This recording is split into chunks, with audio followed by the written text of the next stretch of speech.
Allô les filles, j'espère que vous allez bien. Je m'excuse de mon retard, j'étais pas dans le bon groupe. Aïe aïe aïe.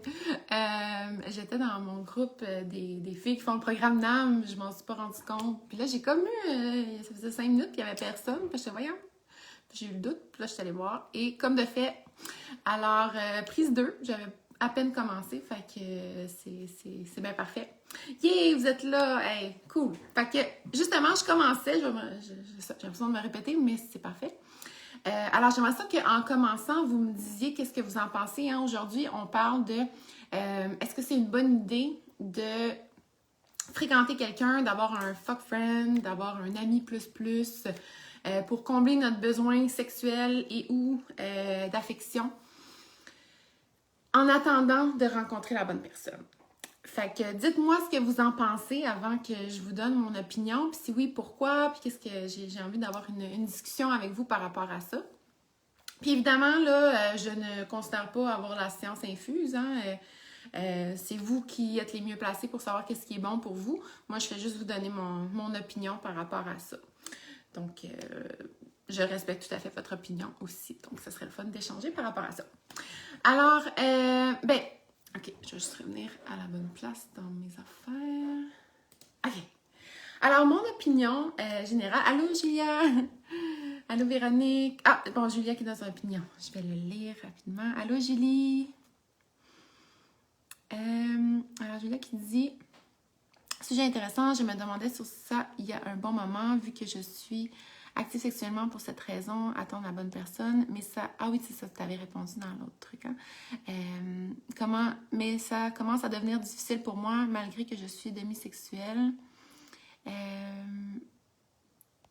Que ça prend un lien émotionnel fort pour être attiré par l'autre personne, sans que ça soit nécessairement exclusif. Mais malgré ça, j'ai pas changé mon avis. J'attends toujours la bonne personne, mais je sais jusqu'à quand je pourrais attendre. OK. Super. Donc, OK, mon opinion par rapport à ça, les filles, c'est que de façon générale, je vous dirais que non, c'est pas une bonne idée. Je vais vous expliquer pourquoi, puis tout ça. Évidemment, je vais juste mettre le bémol aussi qu'il y a les situations où si vous faites, tu sais, c'est vraiment dans l'optique d'avoir des relations sexuelles avec quelqu'un, un partenaire, que ce soit un partenaire ou plusieurs partenaires, que ce soit de façon régulière. En fait, on parle plus de quelque chose de régulier, hein, d'avoir quelqu'un qui, dans le fond, une relation pour le sexe. On parle pas nécessairement de si vous voulez avoir des one night, ça c'est votre affaire. Puis, la nuance aussi que j'aimerais faire, c'est si vous le faites parce que c'est ce que vous avez envie de vivre en ce moment, ben c'est parfait. Tu sais, si vous sortez d'une longue relation, puis que là, vous avez juste envie d'explorer, puis d'avoir du plaisir, puis de voir qu'est-ce qu'il y a en dehors de cette relation-là dont vous venez de sortir depuis peu importe combien de temps, ben allez-y. Mais si, au fond de vous, justement, comme Julia partageait, vous avez envie de rencontrer quelqu'un et de bâtir quelque chose de sérieux, c'est dans cette optique-là que, selon moi, c'est pas une bonne idée. Alors, pourquoi? Parce que... c'est quoi j'ai écrit? Bon, en tout cas, premièrement, parce que c'est super difficile de rester détaché dans ce genre de relation-là. Hein. En fait, justement, dès qu'on a... Surtout nous, les femmes, hein, on a tendance à s'attacher très rapidement une fois qu'on a eu une relation sexuelle, alors que les gars, c'est un peu l'inverse. Normalement, il faut qu'ils s'attachent avant. C'est plus facile pour eux de s'attacher avant d'avoir eu une relation sexuelle qu'après. C'est comme si après, c'est une question d'hormones. Je me rappelle pas de la science exacte derrière ça, mais c'est quand même quelque chose qui est physique là, dans ce qu'on vit. Donc, c'est ça. Fait que si jamais vous prenez la décision de le faire, il n'y a rien de mal à ça, là. Mais c'est important d'être capable de vous faire des mises au point très souvent, parce que je ne sais pas si vous avez déjà remarqué, si vous l'avez déjà vécu, mais c'est pas rare qu'une des deux personnes va tomber amoureuse de l'autre. Puis ça se peut que ce soit le gars, là. Je vous disais ça tantôt, c'était un peu un stéréotype, mais plus souvent, c'est les femmes. Mais moi, ça m'est déjà arrivé d'avoir ce genre de relation-là, parce que justement, je venais de sortir d'une relation très toxique, puis j'avais pas envie d'avoir un engagement quelconque. Donc, j'étais avec quelqu'un. Puis, on s'était bien entendu que c'était simplement, tu sais, on était amis, puis on avait du sexe. Mais il fallait qu'on refasse la mise au point à peu près à tous les mois, 2 mois, 3 mois max, parce que ça changeait en cours de route. Il fallait comme, tu sais, veux pas, on avait de l'intimité. C'est la différence entre un amoureux puis ce genre de relation-là, c'est juste comme l'engagement d'exclusivité, en fait. Puis peut-être d'autres choses que vous pourriez définir, là. Mais tu sais, un amoureux aussi, c'est un ami avec qui on a du sexe, tu sais. Fait que faire la différence, c'est assez... ça peut être difficile. Donc, de rester détaché là-dedans, ça peut être très complexe. Fait que si jamais vous le faites, c'est important de faire des mises au point. Si jamais c'est quelqu'un qui n'est pas votre ami, que vous n'avez pas de connexion autre que sexuelle, ben à ce moment-là, je serais curieuse de savoir à quel point ça vous satisfait. Parce que justement, bon, Julia mettait un mot là-dessus, semi-sexuel, je sais pas trop, là. J'aime pas trop mettre des étiquettes ou des termes comme ça. Je pense que comme hypersensible, on est tous hypersensibles selon moi. Bref, donc, c'est ça. Quand on a une relation sexuelle, surtout, encore une fois, nous les femmes, là, puis pas tout, hein, je veux pas... je sais que certaines d'entre vous, vous êtes vraiment capables de dissocier le sexe de vos émotions. Mais souvent, quand on a une relation sexuelle sans aucune émotion, c'est comme un peu du sexe vide que j'appelle. Tu sais, ça comble peut-être une petite partie au niveau sexuel, mais c'est-tu vraiment plus que si vous vous masturbiez avec un jouet sexuel? Tu sais? En quoi ça vous apporte tellement plus? Fait que c'est ça mon questionnement. Puis en plus, quand on a une relation sexuelle avec quelqu'un, il faut être conscient aussi que c'est un échange d'énergie, hein, qu'on fait. Donc, de quand même bien choisir les gens avec qui on a des relations sexuelles, selon moi, c'est quand même quelque chose d'important. Ça fait partie de ma façon de voir les choses, là. Puis j'ai eu plein d'expériences. J'ai eu des one night, j'ai eu justement une fréquentation. Mais je sais pas vous, mais moi, quand j'avais des one night... le lendemain, ça dépendait du gars, justement, comment il agissait, mais ça arrivait souvent que je me sentais vraiment pas bien le lendemain. Là. Je me sentais comme de la merde, on va se le dire. Parce que, justement, j'étais comme pas comblée du tout, là. C'était pas... Il y avait rien de connexion émotionnelle, justement, qui était là. Fait que... bon. Donc ça, puis si on vient à une fréquentation avec quelqu'un qui est ami et sexuel, ami sexuel, ben en fait... Moi, pourquoi aussi je vous encourage à ne pas le faire, c'est parce que ça vous empêche de vraiment ressentir et croire en fait que vous êtes entière par vous-même, que vous n'avez pas besoin de quelqu'un d'autre pour être heureuse, pour être bien. C'est sûr que, hein, à chaque fois que je dis ça, je veux mettre la petite guillemets que on est des êtres humains, on est des êtres de relation, on est fait pour être en relation avec les gens, selon moi, à différents niveaux, là, c'est pas obligé d'être relation amoureuse, mais même à ça, je pense que les personnes qui choisissent d'être seules dans leur vie, à un certain moment, il y a comme cet élan-là qui nous pousse quand même à aller vers les autres. C'est peut-être pas très très fort, mais je pense que c'est quand même là pour la majorité des gens. Juste parce qu'on est humain. Hein? Donc, mais quand même de comprendre qu'on a tout ce qu'il faut à l'intérieur de nous pour être bien puis être heureuse, puis que ça vaut la peine d'attendre, de choisir la bonne personne. Puis en plus, cette personne-là, que notre ami sexuel, va prendre une place dans notre vie qui va justement prendre une partie de la place que notre futur amoureux va prendre. Donc, au niveau de la manifestation, c'est pas super bon parce que la place est déjà prise.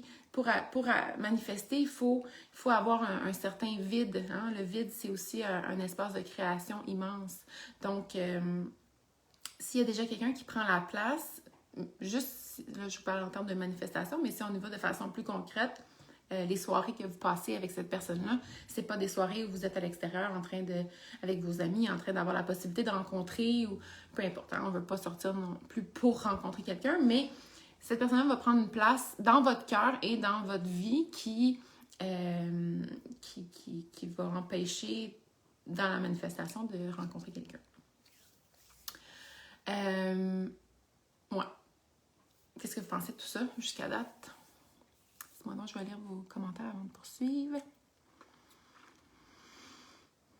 Allô Julie, allô Myriam, allô Kenny, Gel. Salut Sarah, pour moi, ce n'est pas bon car je m'attache d'une certaine manière et ça devient compliqué émotivement. C'est ça, exact. Dites-moi donc si c'est ça pour vous aussi les filles. Puis ça, c'est ça, justement, je voulais vous parler. Moi, j'ai déjà entendu, puis je me suis déjà dit aussi, tu sais, dans le pattern de celle qui veut trop, hein, quand on a tendance à être un peu dans la dépendance affective, de quand on rencontre quelqu'un, de se faire une bulle, plein d'idées, puis là, on est comme tout excité, mais on se crée une bulle qui n'existe pas vraiment, en fait, tu sais, qu'on essaie de rentrer la personne dans cette bulle-là, mais c'est pas la réalité. Fait que ça, c'est quand on veut trop. Je dis pas que c'est toi, Joël, là, je fais juste parler en général, là. Mais c'est ça, ça fait que quand on est dans cette bulle-là, on se dit, ben, plutôt que justement pour pas rentrer dans cette bulle-là, je vais, tu sais, avoir quelqu'un sur le côté, fait qui va répondre quand même un peu à mes besoins, mettons, sexuels, affectifs. Fait que je vais avoir moins tendance à me pitcher sur le premier venu parce que justement, j'ai déjà un peu ces besoins-là, ce vide-là à l'intérieur de moi qui est rempli par quelqu'un. Le problème, c'est que bien souvent, ben justement, ce principe-là implique que vous attendez de cette personne-là de remplir un peu un vide à l'intérieur de vous, alors que la seule solution de remplir réellement ce vide, c'est par vous-même, hein, par l'intérieur, en vous donnant de l'amour, en apprenant à vous aimer au complet et tout ça. Donc, ce qui va arriver bien souvent, c'est que vous allez... Puis celles qui sont dans ce pattern-là, bien souvent, ne sont pas capables d'avoir plus qu'une personne à la fois. Hein? Fait que si elles ont quelqu'un de qui elles sont en train de s'attacher, elles vont avoir beaucoup de difficultés à s'ouvrir à d'autres personnes. Elles vont avoir plus tendance à tirer inconsciemment dans l'énergie sur cette personne-là pour remplir son vide. Donc, ce que ça va faire, c'est que ça va créer des attentes. L'autre va le ressentir. Ça va créer justement pas un conflit, mais ça ne marchera pas. Vous allez finir par vous sentir très insatisfaite de ça parce que vous ne vous sentez pas comblé par l'autre. Puis l'autre n'a pas envie, puis c'est pour ça que vous êtes dans une relation qui n'est pas une relation de couple, en fait. Ouais. C'est ça. Ça fait du sens, ça? Puis je vais juste parler, je vais lire ton commentaire, Maria, je suis rendue là. Juste dire aussi que je sais qu'il y a beaucoup de femmes qui sont dans un autre pattern aussi qui vont dans cette option-là, c'est celles qui ont peur de l'engagement. Hein? Donc, quand on a peur de l'engagement, ça peut être très inconscient, les filles. Ce l'est souvent, des fois c'est conscient. Justement, on se dit non, j'ai pas envie d'être en relation, comme je vous disais tantôt. Souvent, ça cache des blessures du passé, hein, qu'on a tellement peur de revivre qu'on préfère juste comme lâcher prise, puis dire, pas lâcher prise, mais, parce que lâcher prise, c'est positif, abandonner plutôt, abandonner le projet de trouver quelqu'un qui est bon pour nous, parce que, justement, on voit qu'on est trop réactivé quand on est avec quelqu'un ou qu'on commence à s'attacher, fait qu'on préfère juste se couper de nos émotions, autant les positives que les négatives, hein, parce qu'on veut pas prendre le risque, justement, de souffrir. Donc, c'est correct, vous pouvez le faire, mais si jamais vous devenez comme insatisfaite de ça, ben c'est de voir qu'est-ce qui se passe en vous, puis moi, ma vision des choses, c'est qu'il y a, si vous êtes rendu là, c'est qu'il y a un blocage, justement, il y a des blessures à guérir à l'intérieur de vous. Puis, quand vous serez rendu là, quand vous aurez envie de les guérir, ben viendrez me voir. On fera la prochaine âme ensemble. Mais sinon, c'est ça. Je pense que c'est correct de rester là autant et aussi longtemps que ça vous convient. Mais si vous avez justement un petit quelque chose à l'intérieur de vous qui vous pousse à vous avez le goût à l'intérieur de vous quand vous voyez des couples, une partie de vous aimerait ça, vivre ça. On est capable d'être heureuse seule, mais être en couple, c'est tellement merveilleux aussi. Ça amène plein de challenges, là. C'est pas tout le temps facile, puis ça nous réactive dans nos blessures, puis c'est challengeant, ça, c'est sûr. Mais justement, quand on trouve quelqu'un qui a envie de vivre ça avec nous, puis grandir dans l'amour avec nous, ben c'est vraiment quelque chose de merveilleux qu'on partage avec l'autre, en fait. T'sais. Puis le couple, là, ça peut prendre la forme que vous voulez, là. Il n'y a pas obligé d'être le couple traditionnel non plus, tu sais. L'important, je pense, quand on est dans la peur de l'engagement, c'est d'être capable de respecter nos limites, d'être capable de les exprimer, de dire qu'est-ce qui est important pour nous. Derrière chaque peur, il y a un besoin qui a besoin d'être répondu. Donc, d'être capable de l'accueillir puis d'y répondre à ce besoin-là, que ce soit le besoin de liberté, besoin de prendre du temps pour soi, besoin de, si vous avez besoin de garder votre espace, que vous habitiez séparés avec votre chum, c'est bien parfait aussi, tu sais. En tout cas, c'est mon opinion, mais je pense que on peut tellement grandir plus en relation, même si c'est pas nécessaire, on peut être très heureuse aussi célibataire. Mais c'est ça, j'avais envie de vous dire ça. Ouais, ok, je vais lire les messages avant de vous donner mes 2 petits trucs. Là, si jamais justement vous êtes célibataire et vous dites ouais, mais moi j'ai besoin de sexe puis j'ai besoin d'affection, qu'est-ce que je fais? Je vais vous répondre à ça dans un instant. Donc, Marie-Ève qui dit moi je suis pour avoir un fuck friend quand tu as envie de t'amuser, mais je pense que ça peut empêcher de focusser sur la bonne personne et sur ce qu'on recherche vraiment. Ouais, tout à fait. Exact. Fait que c'est ça, des fois ça peut être un peu comme se mentir à soi-même. T'sais, ah non, c'est ça, là, je m'en fous, là. Puis là, finalement, ben, vous vous attachez à la personne, puis là, vous espérez que la personne change d'idée elle aussi, puis là, finalement, ça se passe pas, fait que là, vous êtes blessé. C'est beaucoup de... Tu sais, vous savez déjà que... En tout cas, c'est sûr qu'il faut vous l'avouer à vous-même, qu'est-ce que vous voulez, là. Si vous ne l'avouez pas à vous-même, que vous voulez une relation sérieuse, ben ça va être difficile de nommer à l'autre, tu sais. Mais c'est vrai que ça se peut que vous vouliez juste vous amuser puis avoir du fun, puis c'est bien parfait, faites-le. Mais soyez juste honnête envers vous-même puis envers l'autre personne, dans le fond. C'est tout. Ouais, c'est ça. Je pense que ça résume bien. D'être capable de vous respecter, de savoir ce que vous voulez, si vous voulez quelque chose de sérieux versus quelque chose juste avoir du fun. Puis si c'est juste avoir du fun pendant un certain temps, bien vous assurez de faire la mise au point. Si vous vous rendez compte que vous commencez à vous attacher, puis l'idée que l'autre personne aille voir ailleurs, ça vous fait quelque chose, ben en parler avec l'autre, puis si l'autre n'est pas rendu là, ben mettre fin à cette relation-là. Parce que si vous le faites pas, plus tôt vous le faites, le mieux c'est, là, mettre fin à une relation qui ne vous convient pas. Hein. Donc, si c'est au tout début que vous savez que vous voulez une relation sérieuse puis que l'autre vous dit que non, ben mentez-vous pas en disant non, ben, c'est bon, moi non plus. Là. Hein. C'est pas de dire, je vous rappelle ce petit concept-là, hein, c'est pas de dire je veux être en couple avec toi. Ça, on le sait pas parce que vous connaissez pas.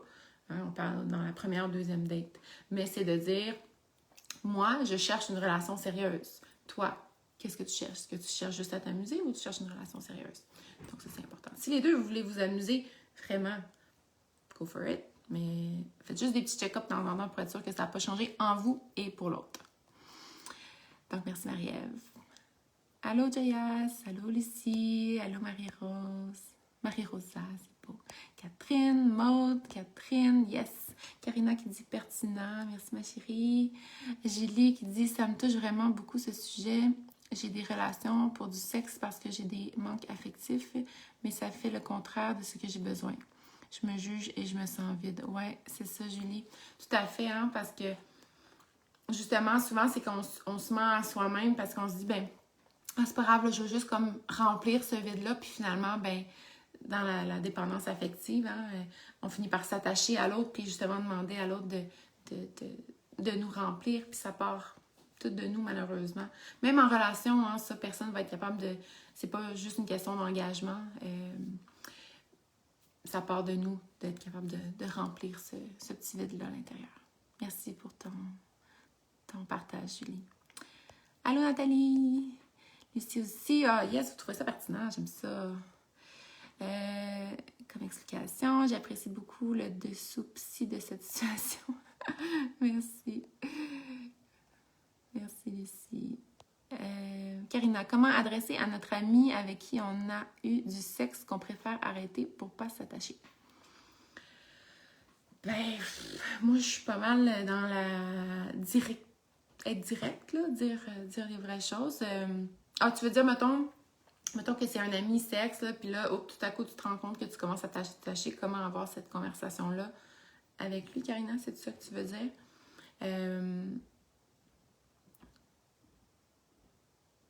Ouais, c'est ça. Ben, là, tu me dis comment lui dire qu'on veut arrêter pour pas s'attacher. Ben, moi, en fait, tu sais, c'est d'avoir la conversation. Donc, c'est juste de dire, ben, écoute, moi, en ce moment, je sens que je suis vraiment attachée.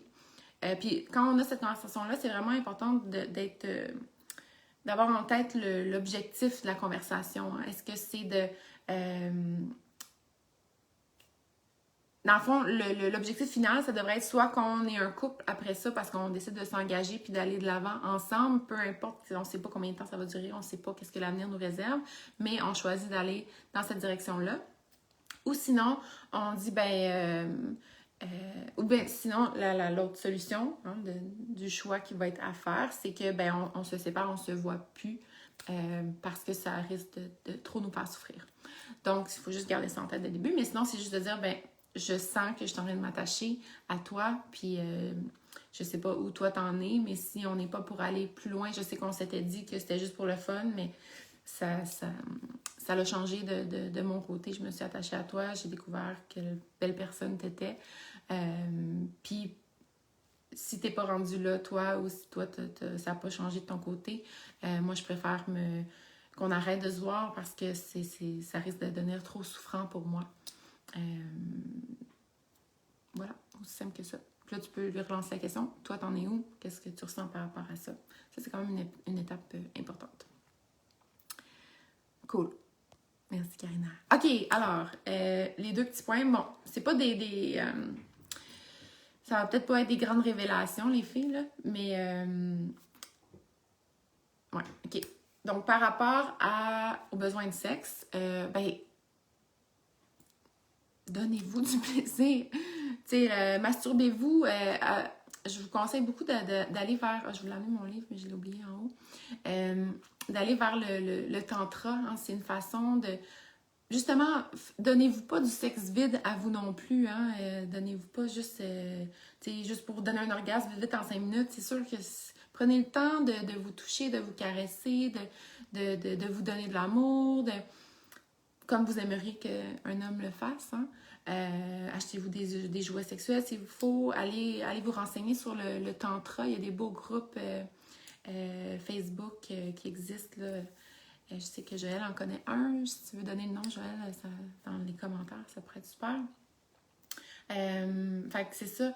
Prenez le temps de vous donner du plaisir à vous, tout simplement. Je pense que ça va être beaucoup mieux que d'avoir justement du sexe avec quelqu'un qui après ça, vous sentez encore plus vide, tu sais. C'est sûr que je suis consciente qu'un jouet sexuel, ça répond pas à votre besoin d'affection, mais vous pouvez, tu sais, dissocier les deux. Votre besoin d'affection, comment vous pouvez y répondre? Vous pouvez vous acheter un animal. Il faut que vous en occupiez, par exemple. Là. Faites-le pas juste pour ça, mais allô Nancy, tu sais, d'avoir de l'affection, d'avoir un petit animal à flatter qui vous ronronne dans le cou, que ce soit un chat, un chien ou un hamster, peu importe, selon votre le temps que vous êtes prêt à y consacrer.